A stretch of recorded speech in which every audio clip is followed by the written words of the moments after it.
The year is 1844.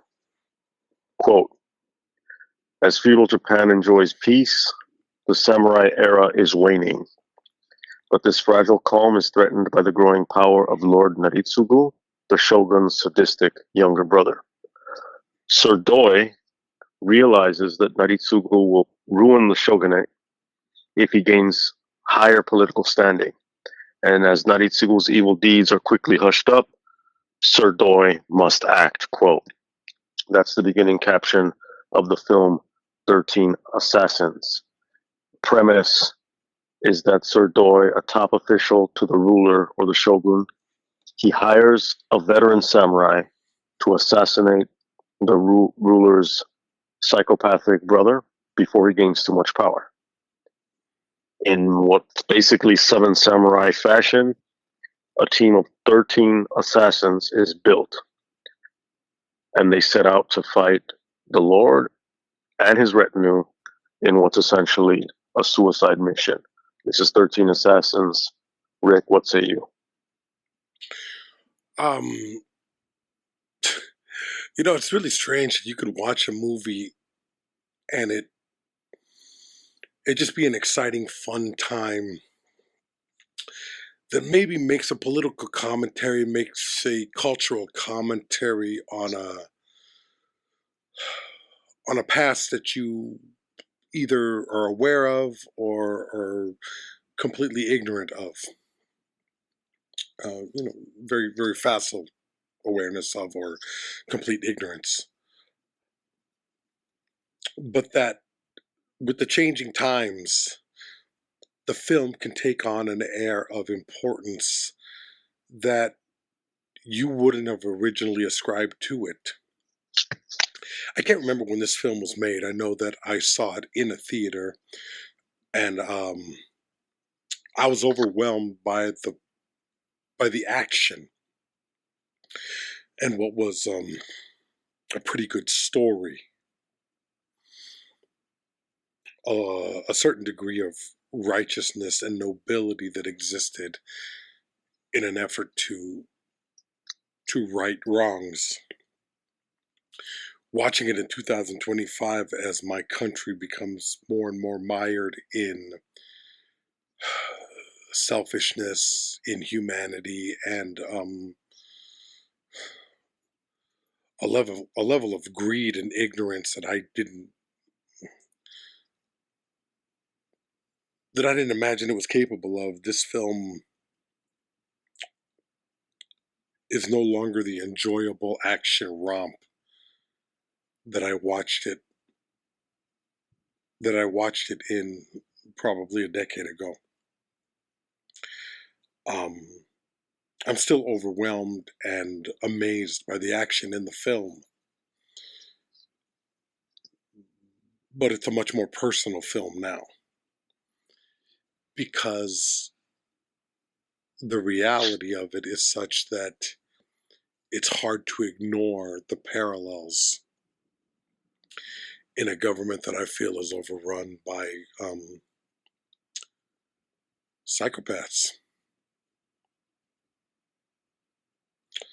That's where I stand with this.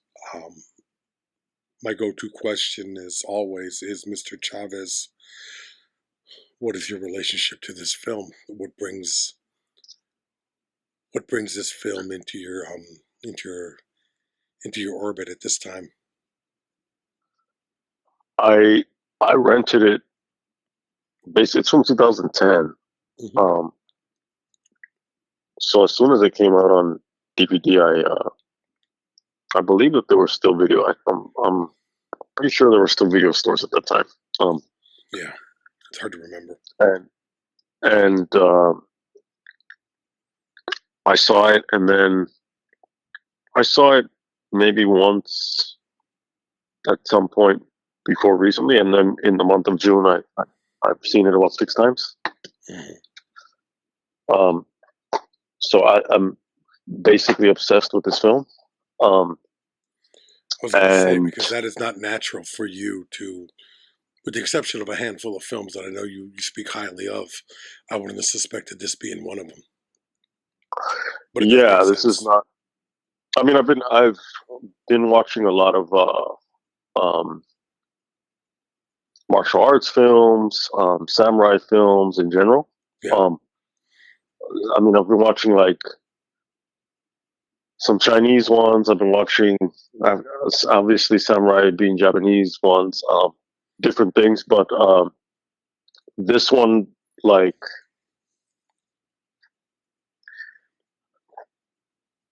I think the reasons, just yeah, what you're saying, the political situation, the feeling of being under siege, the feeling of being on death ground, so to speak, where your back is against the wall, and it's like, what are you going to do now? The idea of an unjust ruler. Not just unjust. I'm talking about cruel, greedy, and sadistic. Well, which parallels the world that we're living in right now. I think my personal opinion, not to offend those who might say, "Oh, you're you're exaggerating." Well, you know what? Fuck you if you don't see what I see. Let me just say this much. When we got on the phone to do our pre-episode conversation to grease the machine so that we could have a vibrant and flowing talk. I was in the shittiest mood that I have been in a long time, and I think that's still with me, and it's not going away anytime soon. And I think a lot of that's going to come out in this episode because I'm seeing a level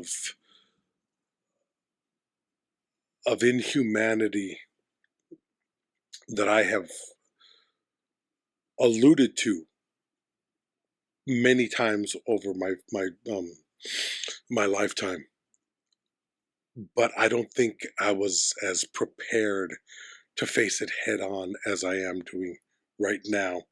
And this film did nothing more than there is a hopefulness in this film, and there is a level of nobility and righteousness that I want to believe exists in the world. But to see the level of depravity that I imagine has existed in the world, and I know this is a fictional story, but I believe that there are incidents in history that mirror the cruelty in this film. And I think we're seeing some of that today, July 3rd, 2025, as we prepare to celebrate, 200 and some odd years of the birth of America. Supposedly overthrowing a king. Well, yeah. That's not overthrowing, but overthrowing the tale we've been told for so long. Yeah, over this slaveholding colony. Yeah. Well, that's the bill we were sold for the longest time. So yeah, please. In this film, so feudal Japan. What's the political situation?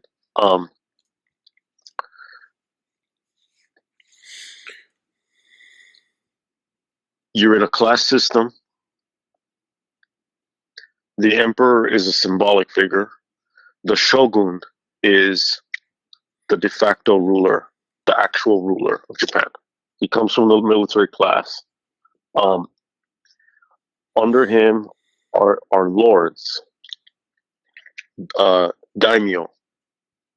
The lords are landholders, and they control armies. So think of Game of Thrones. You have lords, and they have bannermen that will fight for them. And each lord is from his own, and it is his own. It is his. It's male. from his own area, his land holdings. Below the daimyo is the samurai class. Typically, they're seen as the analogs to the medieval knights of Europe. They serve lords. They're the warrior class. And then below them are like artisans, farmers, merchants, and then outcasts. So within this system, you have the shogun, and then you have the shogun's younger brother. The shogun's younger brother is a sexual abuser and a murderer, and he's a psychopath. And you have a top level official to the shogun who realizes that, as I said in the quote that's the caption in the beginning of the film, as the younger brother ascends to power, he's going to throw Japan into chaos because Japan is in an era of peace. So, in order to prevent that from happening, the shogun is not going to say, yeah, you have to stop my brother. He has to do something. So he conjures up a plot where he's like, well, I'm going to hire who? I'm going to hire assassins. I'm going to hire one guy and he's going to build his Seven Samurai team, but Seven Samurai almost times 2 because 13. And they have to, their job is to kill this lord to prevent him from rising to further power and ultimately throwing Japan back into war. So if you look at like samurai movies and you look at, so there are the samurai era or the feudal era, there are 5 major periods. You hear them talked about in documentaries, obviously you hear them talked about, it's kind of like, if you know enough about samurai movies, you hear about Tokugawa, Kamakura, all this stuff. Or you see Kurosawa movies or documentaries or whatever. The Kamakura period is basically the equivalent of the High Middle Ages in Europe. It's the Crusades.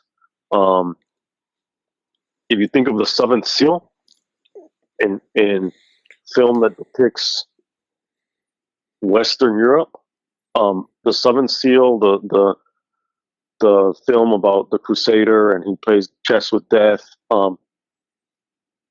that's the equivalent. And it's Qui-Gon has a ghost story. The earless one, that's that would be from that period. That story. The Muromachi period is early Renaissance Europe. Well, it's Middle Ages into early Renaissance, so still like more Game of Thrones going into and then going into the Renaissance. So Throne of Blood, which is the Macbeth story by Kurosawa. Ron, the English equivalent, the Game of Thrones would be a Western European equivalent. Braveheart, same period. Then you have the Warring States period. That's a period of chaos. Seven Samurai, Shogun, the series, the original series, and then now the one that's out currently. The original one that I used to eat cereal fucking watching it. Portuguese and English contact with Japan, firearms going into Japan. That's Three Musketeers era for Europe. Then you get Tokugawa period, that's the Edo period, that's samurai becoming bureaucrats. Era of peace. It's whereas the Warring States was the Renaissance and the Age of Exploration for Europe, this is the Enlightenment and Revolutionary period for Europe. But in Japan, it's the Sword of Doom. Musashi, Yojimbo, 13 Assassins is the end of the Tokugawa towards the beginning of the Meiji period, which is the twilight of the samurai. Meiji period is like, you know that Red Sun movie where it's fucking Charles Bronson and the cowboy, Mifune, the cowboy meets the samurai? That's the Meiji period. That's the westernization, industrial revolution, the railroads, all that shit. So this is a period for 13 Assassins where you have the rise of the Ronin, the masterless samurai.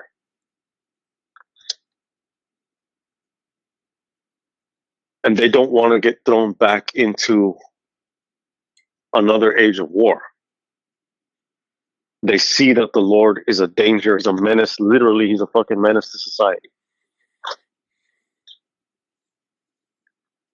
He is an unjust ruler. His view is that the lower classes are the property of the upper echelon. Punishment is the master's duty. Dying for the master is the samurai's duty. Dying for the husband is the wife's duty.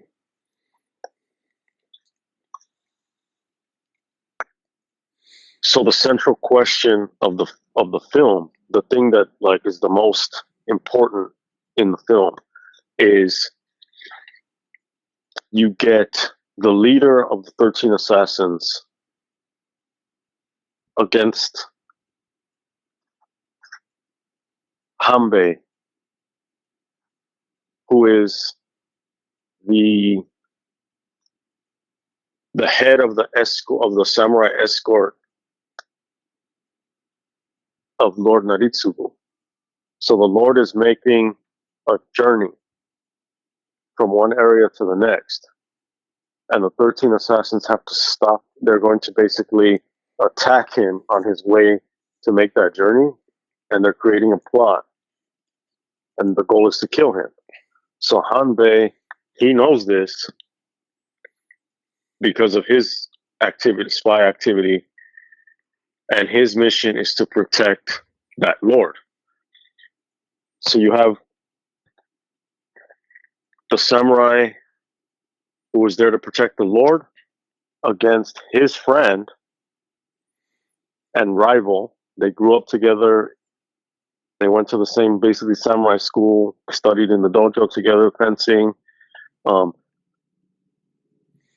one who's going to kill him, Shinzaemon, against the one who wants to defend. And the central question is, and it comes up in the film, Shinzaemon says that he's going to do what he can to serve the people as a samurai. And Hanbei says he's outraged, indignant. He's like, serve the people? You serve your master. You're a samurai. Your job is to serve your master. Honor, duty, death. He doesn't say this, but these are like the Bushido, the samurai code of ethics. They're equivalent to like chivalry, basically. You serve your master. Mm-hmm. And so if you watch this film today,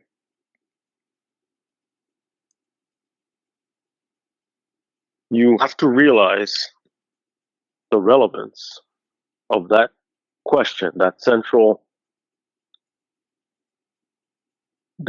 debate, which is, do you serve the people or do you serve your Lord, your master? This is where the military today, law enforcement, politicians, and judges, this is where they all are today. That's always been the question, but now in the US and all over the world where warlords and dictators run wild, in this moment, this is the question. Do you serve the people or do you serve your master? Do you serve the Lord? Regardless of what he does, regardless of what he stands for. Hanbei does not fucking question. He's like, that's not my fucking job. My job is to not question. My job is to serve and die. That's it. And throughout history, underdogs have always had to fight asymmetrical, unconventional guerrilla war against colonizers, empires, dictators, unjust rulers. A motivated minority can beat the odds. There's a moment where, I mean, fuck it, whatever, give it all away, because it's like, give it away so that we can fucking give the hope out. You know what I mean? Like, in the end, the motivated minority, they do win. Shinzaemon, basically the hero of the film, says, in the dojo we were equal, and then he fucking kicks mud in the eye of Hanbei, and he's able to defeat him. There's a movie Ballerina out, which is an action spin-off of John Wick. We went to go see it. The idea is that as this female of the Russian gypsy assassin group, the Ruska Roma, whatever,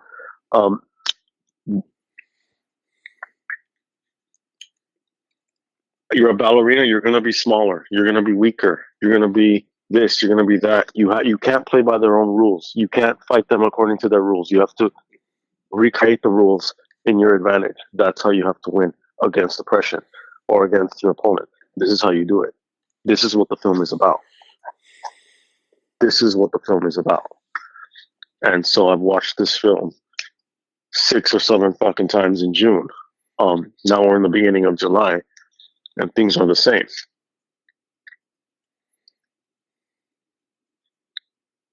It's one of the most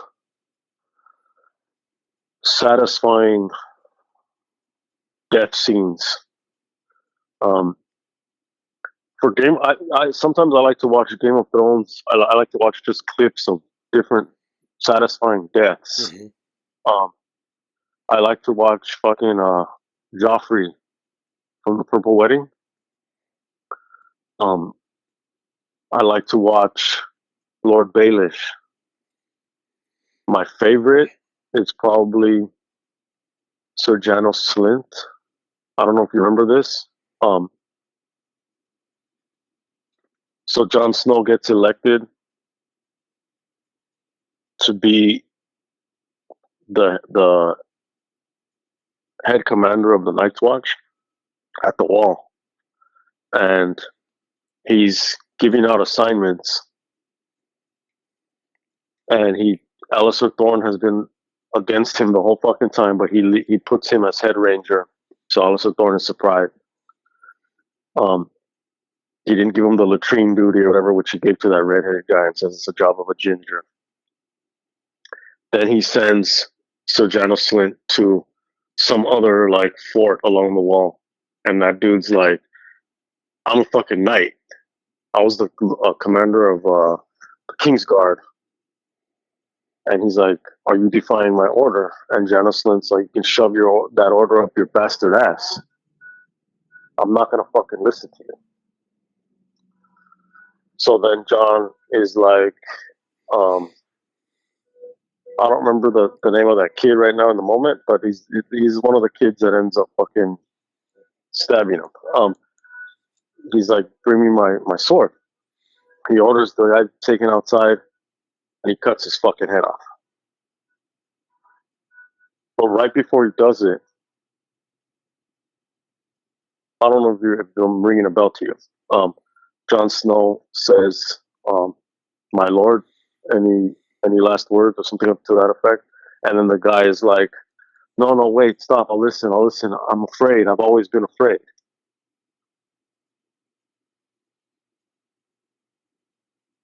This is like that because this sadistic, war-loving, rapist fucking lord, he dies like Sir Janos Slint, afraid, and he reveals his fear. And he ends up dying, wallowing in the mud and wallowing in his own blood. Fucking squirming around talking about how afraid he is. And it's fucked up, but it's utterly satisfying because it's a sense of balance. It's a sense of justice. And Shinzaemon,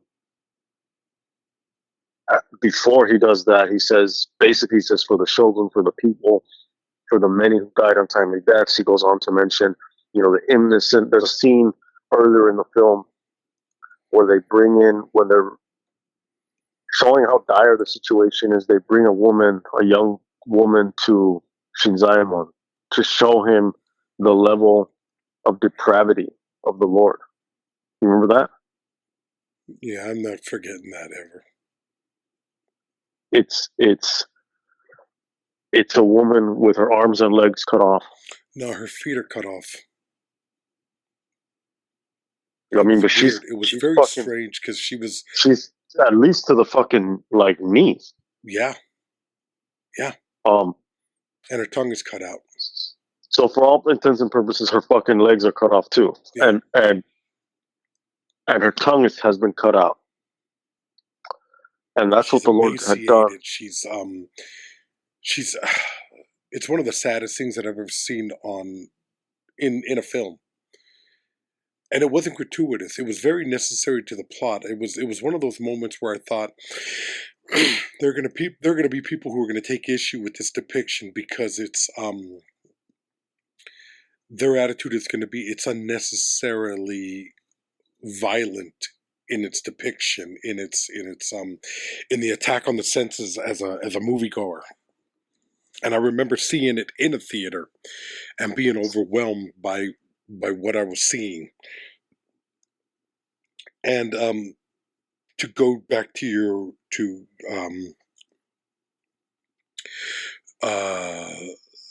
your description of the way it plays out, that image flashes in your head as you watch the Lord wallowing in filth and mud. Yeah. As blood is slowly pouring out of his mouth and he's dying from his wounds. It is satisfying in a way that would not be possible without that level of cruelty forced upon the viewer. It's a very difficult thing to watch. And I remember thinking Takashi Miike, the director of this film, doesn't shy away from the brutality of the image. He shoots it. Oh, he's very graphic as a director. Incredibly graphic. And it's easy to make violence graphic, but it's the aftermath of violence is what I'm seeing here. And I've seen this film, The Immortal Blade, Harakiri. I can't sit down to watch Sukiyaki Django if you know the film, for reasons that become apparent very, very early in that film. Yeah, it's a lot of it is hard to watch. I mean, The Audition, I don't know if you've seen that. The Audition is incredible. Audition is an incredible film. That's the first one I saw. Ishi the Killer. Haven't seen that one. So Shinzaemon says, like, for that woman who her arms and legs had been cut off, mm-hmm. and the Lord kept her as his plaything. Which you can read a lot of different ways, and I instantly went towards the sick sexual abuse that she must have endured. It's obvious. Yeah, that's obvious. And no, not even. It's not obvious because some people would say no. That's not what I'm saying. What I'm saying is the level of cruelty in just seeing her like that forces the mind to kind of implode, because it's like, I can't. Yes, there's probably sexual violence committed against her, but the level of depravity that I'm witnessing on the screen goes to a place that I'm not capable of. Like, I can't, you know what I'm saying? Is like, I can't imagine what this woman must have endured as his plaything. She could have been, she could have been used for so many different ways beyond just the sexual gratification that he might have felt, or I mean, there's a story in Japan about a young girl who was kidnapped by a group of young men.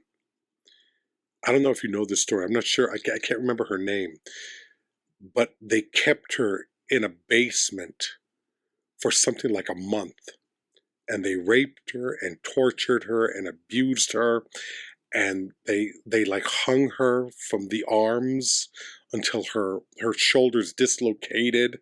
They burned her, they raped her, they burned her genitals. I mean, I read this story, and I there was a sad disgust,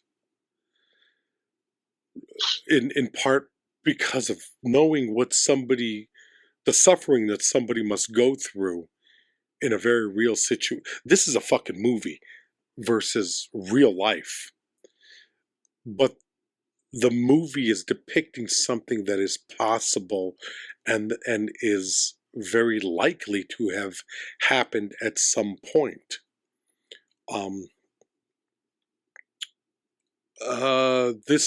This girl that I'm talking about, I don't know if you've ever heard this story. No. But they forced her to play, I think, chess or something, and at one point she won a chess match, and they beat her even more severely, raped her repeatedly, and I mean, I think she ultimately died just from physical exhaustion, and they put her in an oil barrel, dumped the body, and because they were minors, they were giving very weak sentences. It's a horrible story. You can you can Google it if you wanna come face to face with the inhumanity that human beings are capable of. So when I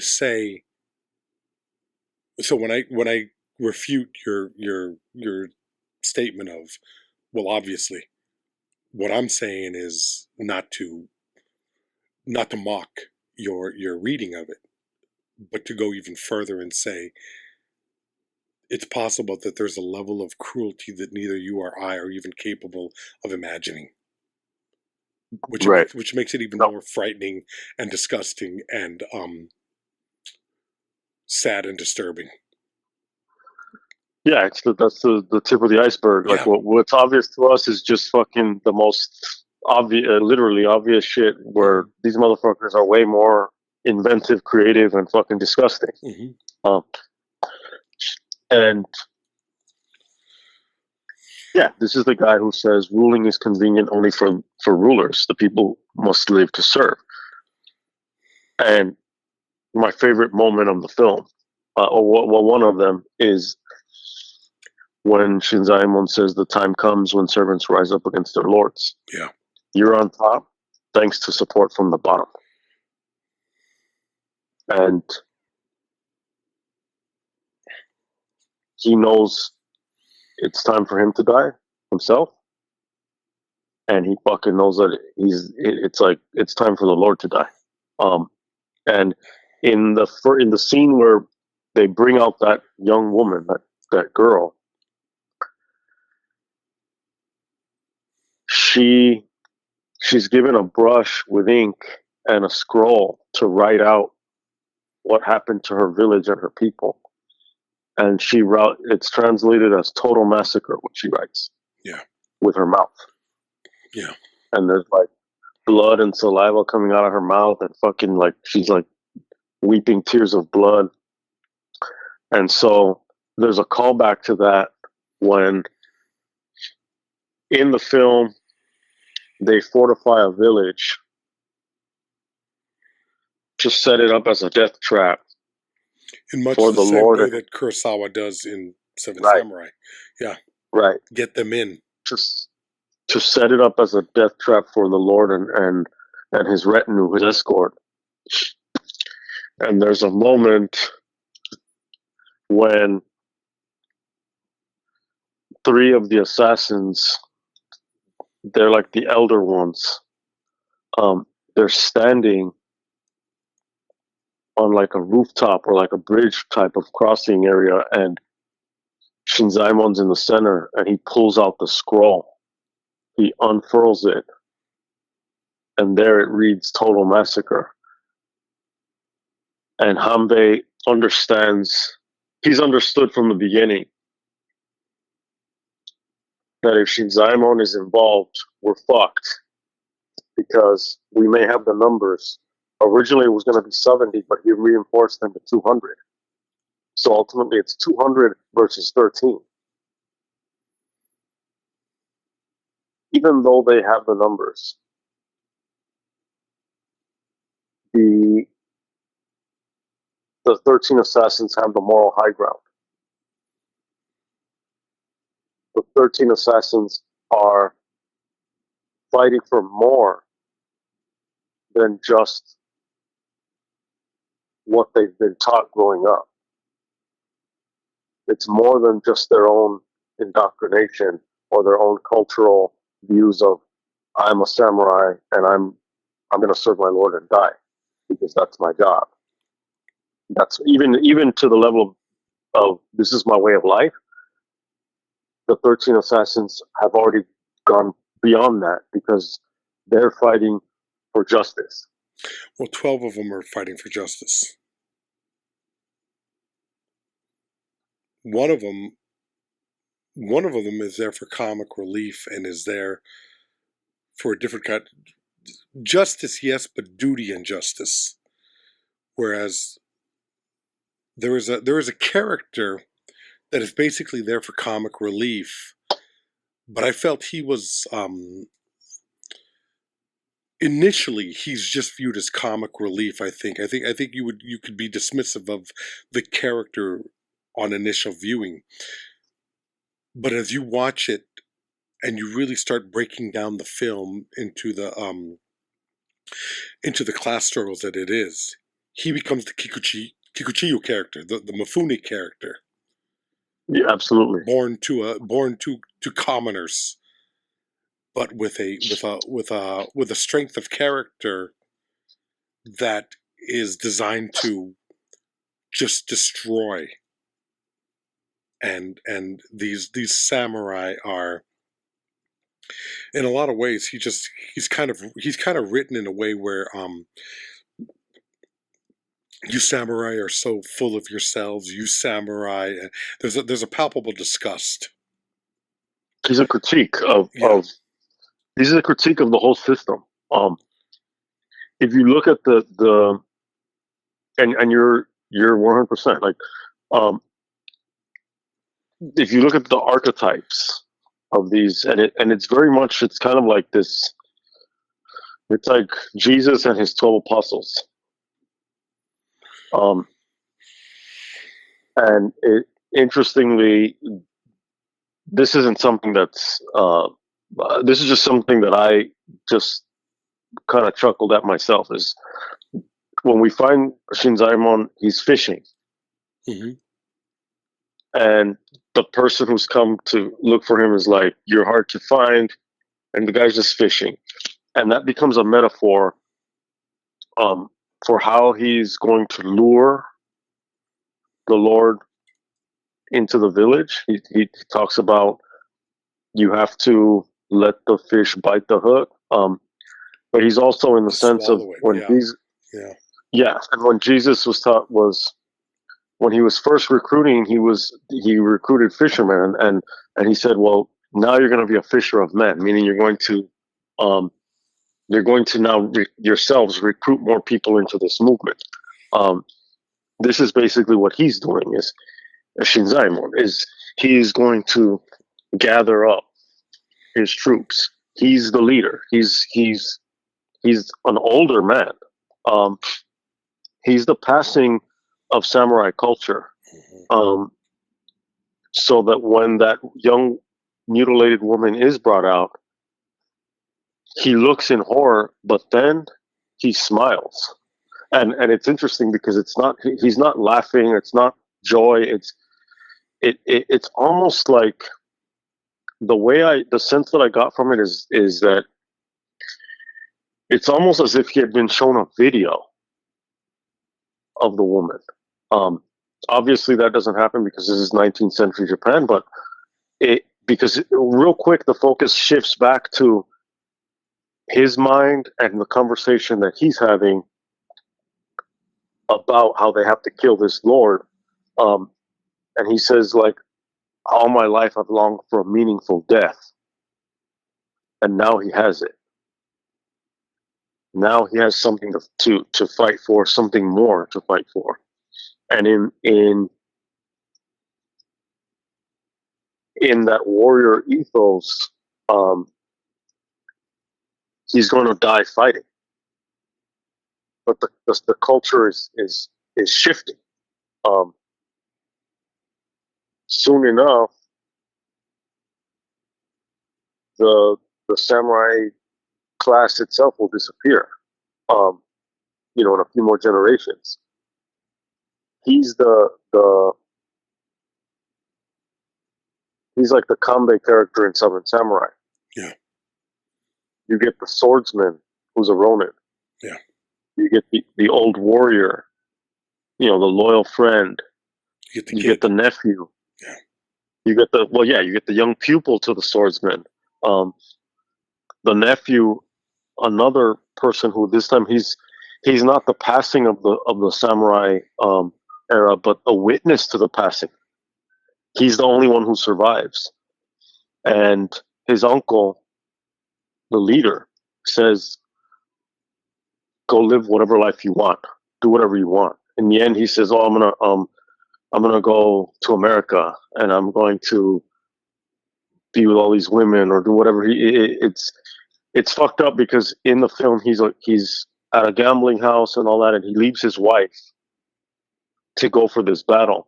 But he's not really leaving his wife, he's leaving that whole world behind, in the same way that the whole world is passing on itself. There's the pragmatic guy with the lance who he's like, I'll do this, but just give me money. I need it for debt, for gifts, for a tune for my wife, for some luxuries that I never got in my life. And they laugh and they're like, what a bargain. There's the strategist. He's going to set up the plans, the battle plans. There's the engineer who designs the village. He sets up the booby traps. And then the guy you're talking about is the trickster. When they first find him, he's in a trap. Himself, he's in a trap. They release him, but they need him. So they release him and they're like, is it a raccoon or a goblin? And he's like, do I look like a raccoon? He never said, do I look like a goblin? He says, do I look like a raccoon? Meaning like, fuck yeah, I'm a goblin. He is the most symbolic of all the characters. He's like the Mifune analog from Seven Samurai. He's a magical character. He's a trickster. He's a guide. He's a critique of samurai arrogance, of the whole system. He represents the lower classes, the non-militarized classes. He's mortally wounded in the fight, and he comes back. So when I say the other one is the only one to survive, it's he comes back, and it's kind of like, wait, what? And he represents a continuity of the people beyond the samurai, beyond lords. He fights with rocks and sticks.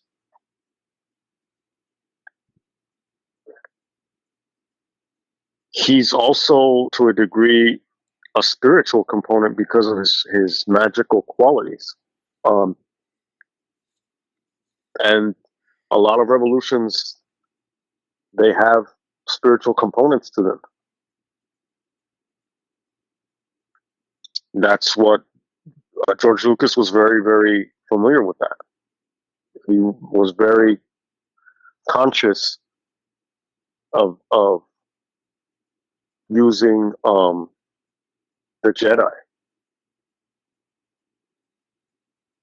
in the same way that there is often a religious component, or at least an ideological component to colonization, there's a counter to that.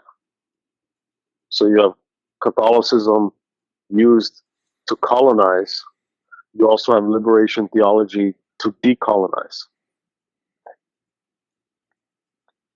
And he's this puckish character that like jumps around and fucking disappears and comes back, and so you have all of this shit going on in this film.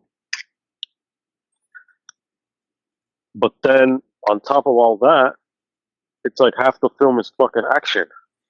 45 minutes of it is nonstop fighting. And I think we were talking a little bit about this before we got on the mic. And I told you that there was a little bit of a disappointment in the film because we've already talked about this film, and we've cited Kurosawa 5 or 6 times, half a dozen times in reference to this film. Whether that's fair or not, to compare any film to arguably the greatest film ever made. And I say that. It is arguably the greatest film ever made. Is unfair to 13 Assassins. It's unfair to the actors in this film, and it's unfair to Takashi Miike. But you can't make a film like this without, of course, being it's in its considered tradition. the child of that. Yeah, the great grandchild of that. Whatever it's in the bones. It's in the DNA of it. That being said, I think this would have been a better film if Miike had another hour to really develop his samurai. Because I wanted to know more of these guys.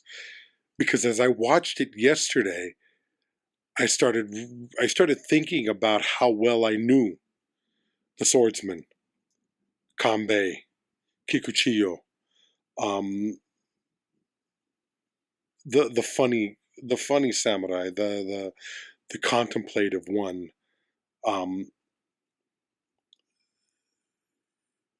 Kurosawa had the luxury of developing that so that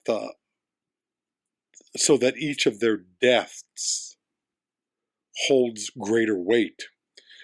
Now, part of the reason that Miike's film works here is because I think because he doesn't have that luxury of developing these characters, but he does have the luxury of a censorless, or at least a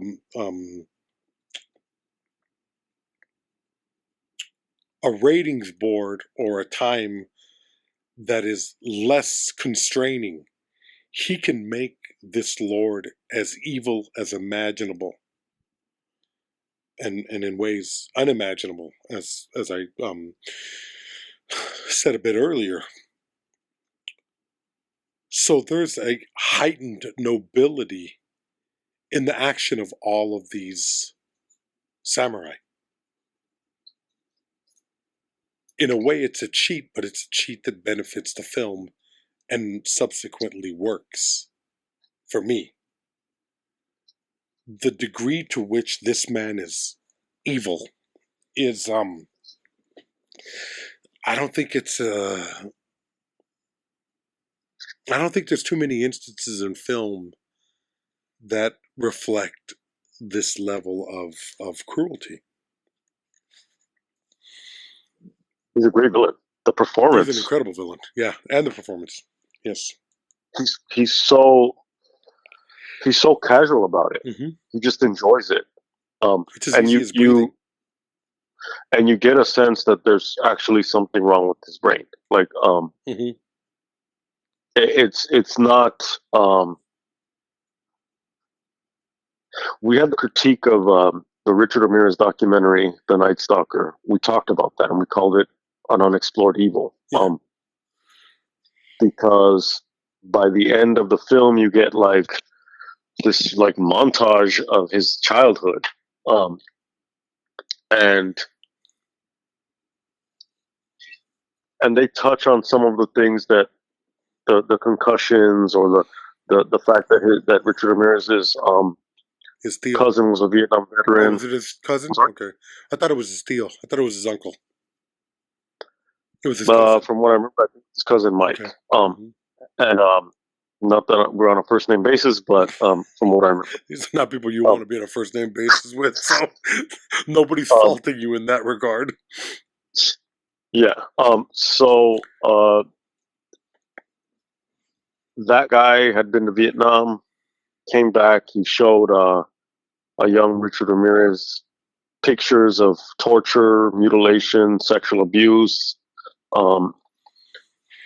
He would show him how to break into houses, and then ultimately that guy killed his girlfriend in front of Richard Ramirez. He shot her. So there are all these factors that kind of like, and this is all while Richard Ramirez was an adolescent. He was going through puberty. The formative years. So there's all this like anger, sexual stuff, all this stuff happening at the same time. That would have warped him. But in the documentary, ultimately, and this is a problem that I have with the thinking of cops and soldiers is, and I get it because of the way that what they're forced to look at and deal with on a day-to-day basis.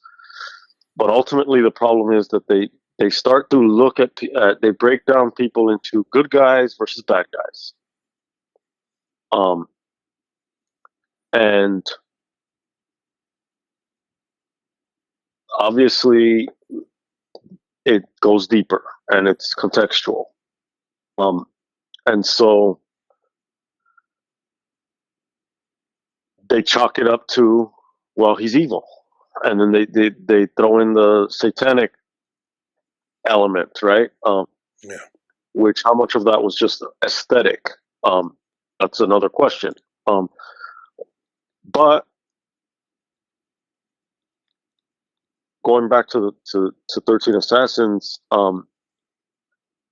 yes, this person, you can describe him, of course, as evil. I describe him as a villain because in this story structure, he is the antagonist, he is the villain character. But you get a sense that it's not just, in order to be on that level, it's like, this is because he's also not he's not afraid. Hanbei, who is this master samurai and a master swordsman, a master strategist, a master tactician, a master warrior, at different points in the battle, he shows concern, fear, alarm, readiness, heightened awareness, all of these different things, because through the performance of, and all the performances are great in this film, but through the performance, you get a sense of this person, like, the adrenaline is fucking pumping through this guy's veins, and he knows that, like, this is a do or die fucking situation. The Lord, you don't get any sense that he feels that even though he knows he's in personal danger, it goes beyond a sense of like, oh, I'm invincible because I'm fucking that arrogant. You really get a sense through his performance that his nervous system is not firing the way that a neurotypical person's would. And you read about psychopathy, and there are like biological factors that go into that, where the amygdala, the fear center, isn't as developed, and so it takes a lot more to get that person like to be, freaked out, so to speak. Whereas like the average person is going to be like, fuck, I'm scared of whatever. That person is going to be very, very calm, because that brain center isn't fucking firing the same way. And he's looking at this battle, and he's like, I think I'm going to bring back the Age of War. He's into it. He loves it. He in his death, he does say he's afraid, but then he shifts back into, this is like the most interesting day of my life. And it's like, yeah, no, this person is unfortunately, like, he's not right. They're and that's in the performance.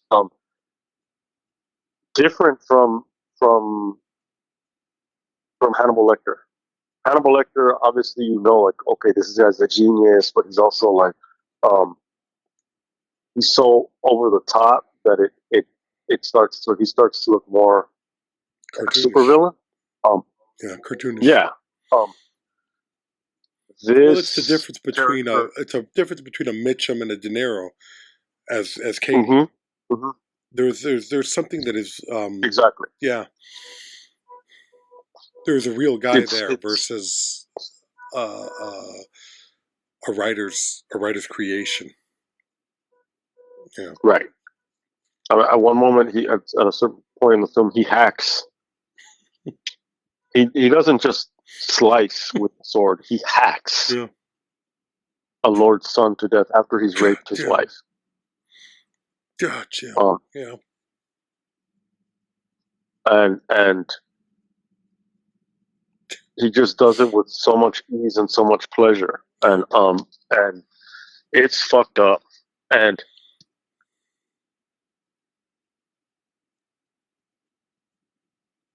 yes, those people are terrifying, but scarier to me is that you would have an army that would follow him, and you would have a Hanbei who knows. He knows what it means, and he cannot be reasoned with. Hanbei cannot be reasoned with for different reasons than the actual psychopathic lord. The psychopathic lord cannot be reasoned with because he's like, I don't fucking care. I want to do what I like. Fuck everyone. Hanbei is, I don't care because I'm not here to think. I'm here to serve. And I'm a warrior, and I will serve by killing, and I will serve by dying. And so that's very similar. And we talked about that when we did Doctor Strangelove and Failsafe. We talked about the Tony Scott film, not Hunt for Red October, the other one. Crimson Tide. What is it? Crimson Tide. Yeah. Yeah. Where you have a Gene Hackman versus a Denzel Washington, and Gene Hackman is one of those gung ho fucking. I'm not here to. I mean, he's there to think strategically, big picture, tactically, small picture, but not to question, what if this and what if that. It's more like, this is war. Those people are scarier to me than the lords. Well, because these are the hatchet men. Well, think of it this way: as we record this episode right now, and for those, I think the majority of people who listen to us are politically within the same framework that you and I are. But for those who are like, just talk about movies, or why are you so quick to draw parallels between this and real life? The House has passed Donald Trump's bill.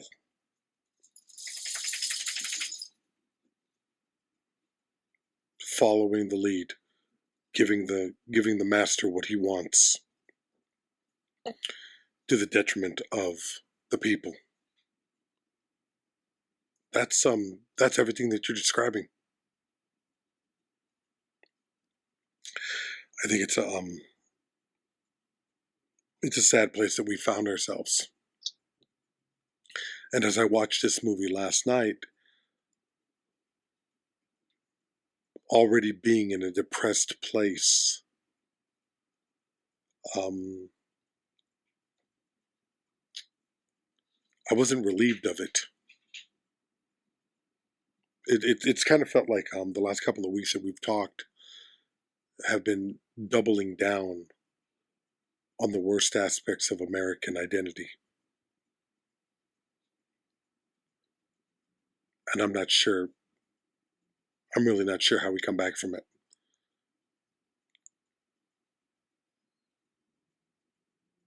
Things are different. And that they are. They're the same. They're the same in the Paul Mooney sense. Yeah.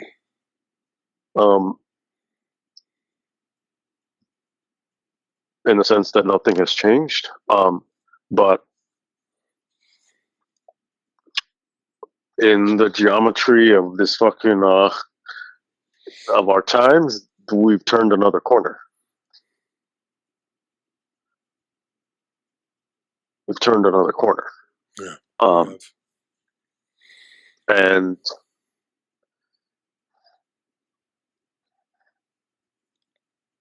who are we in this film?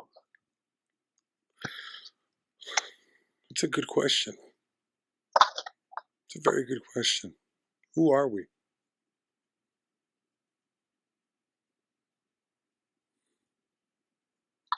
Like, we are witnesses. We're victims. We're villagers. We're survivors. Who are we in this film? That's the question. Beyond who do you serve? Do you serve the people or do you serve your Lord? Well,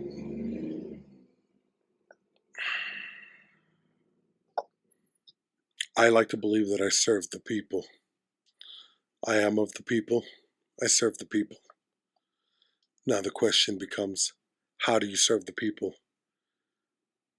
And how do you wrestle the power back? How do you find the humanity and force the hand so that government and those people that are elected to represent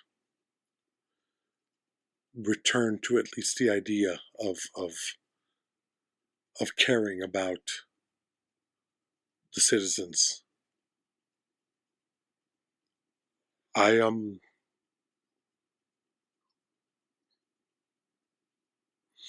know. I'm sad and I'm disgusted by the state of this country at this moment. But being dissatisfied with the country creates a fear for what it means for the species. Because it would be impossible to look at this situation and not be pessimistic about the outcome. We've been circling the drain for a little bit now. How close are we to the toilet actually flushing? How close are we to ending all of this? And I don't.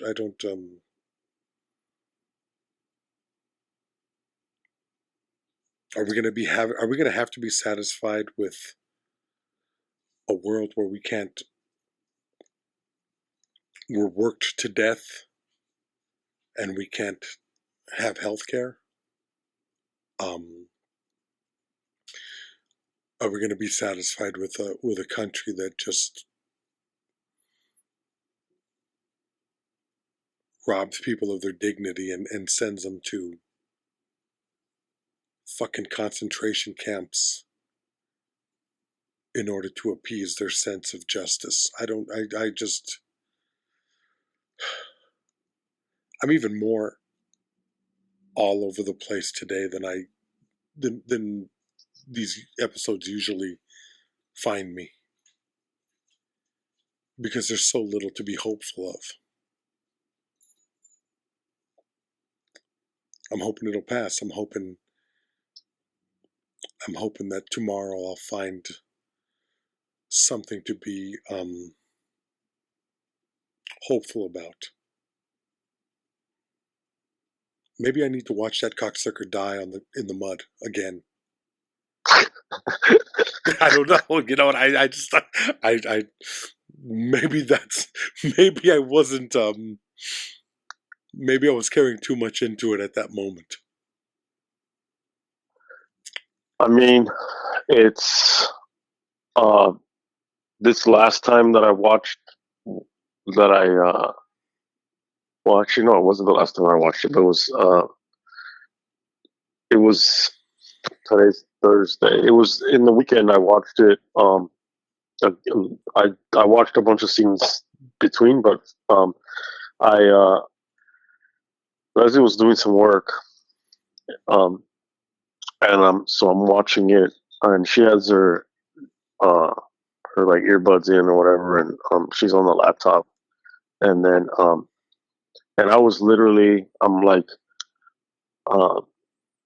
it was at the TV in the bedroom, and I'm sitting on the floor, and I'm like literally like because I'm watching there's the one of the characters is the swordsman guy, Yeah, and for a good portion of the battle you don't see him,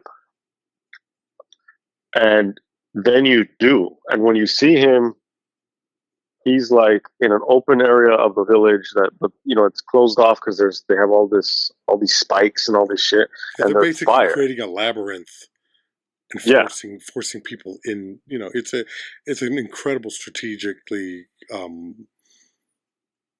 powerful war film where the way they're directing people to where they need them to be so that they can massacre them. It's incredible.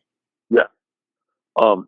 And you're looking at him through like smoke and fire and like these like the you know, like when you have a bonfire or a barbecue, you see the ripple of Yeah, like the heat wave coming off of the fire. You kind of see him through that, um, and you're like, oh fuck, this is like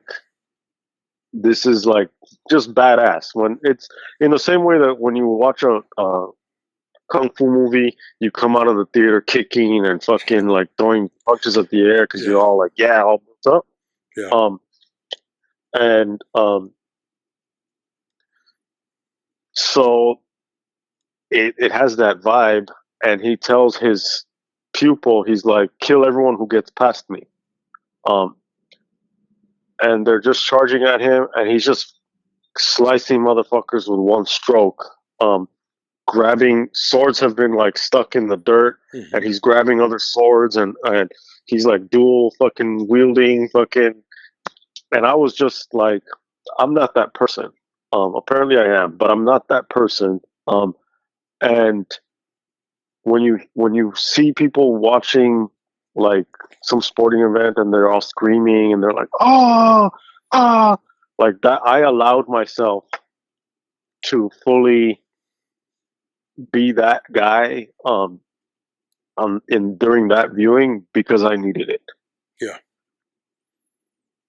and that was like utterly and thoroughly therapeutic, um, and I embraced that, and I fucking needed it, and Leslie was just kind of like, she would like look at me and then she would just laugh, because I was just all into it like a kid, um, and the emotions are going to be all over the place. They have been. Um, if any of you, if you're listening abroad, maybe you're dealing with certain similar situations in your country. If you're listening to it, or you're also watching the fucking shit show happening here, and you're like, fuck. If you're here, maybe it's not the same for you where you are. I'm in LA, so Yeah. I'm like in it, and I mean, You're there are always definitely in the degrees testing of grounds, yeah. You're in the there staging are area. degrees of separation. Yeah, yes, there are degrees of separation. And I've already seen familiar faces, literally, on the news. Then that's 100% like that's real. So it's definitely like adjacent. And LA is a huge fucking place, so it's not that I saw someone that I recognized being detained. Was like, what the fuck? And I don't know that person personally, but like I've worked, like there's a proximity there. Yeah. And so at some point there will be a sense of powerlessness, or a sense of when you're doom scrolling, when you're fucking spiraling, when you're like, I don't want to fuck, I'm gonna call out today and I'm not gonna fucking, I don't want to go anywhere. Or I don't want to go anywhere just because like I don't want to deal with bullshit. And this is from the privilege of like a citizen. Or I'm angry, or I just need to fucking scream like a kid because a heroic figure is fucking kicking ass. And like I need to see a heroic figure kick ass right now because that's all I got. Or it's like, well, I'm gonna fucking bake a loaf of bread and give it to my neighbor because I'm gonna watch his back and he's gonna watch my back, whatever that means. And it doesn't only mean like the political situation or whatever. It could just mean natural disasters. It could mean the robots took his job, they took my job, whatever that means. An asteroid is fucking heading towards Earth, whatever. It means all of it. But it's kind of like the village is very important. In this film, they turn the village into a death trap. In Seven Samurai, the brigands are going to bring death upon the village. In Magnificent Seven, in A Bug's Life, the fucking brigands are going to bring death. So it's like, well, death or death trap, and that doesn't necessarily obviously mean like, we're not talking about literally in terms of our lives. We're talking about, what if it's a life trap and you fucking like look out for each other? You know what I mean? Like, that's where we're at. We can't be separated in terms of, well, I'm doing my shit. Good luck, everybody. No, because we're no longer individuals with liberty and justice for all. If we pretending that we ever were. The point is, at the very least, let's fucking kick and scream while we watch somebody kick ass on the screen. But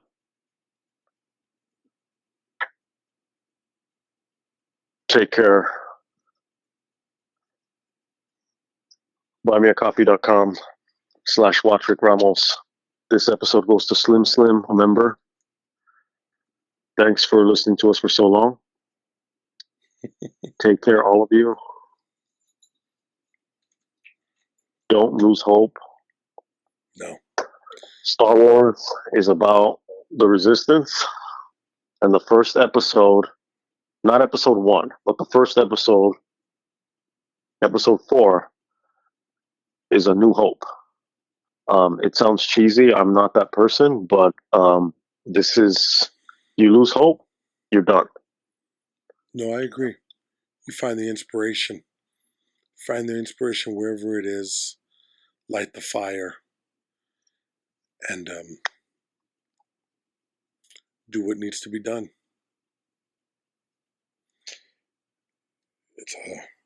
It's a tough world, and it's only getting tougher, but we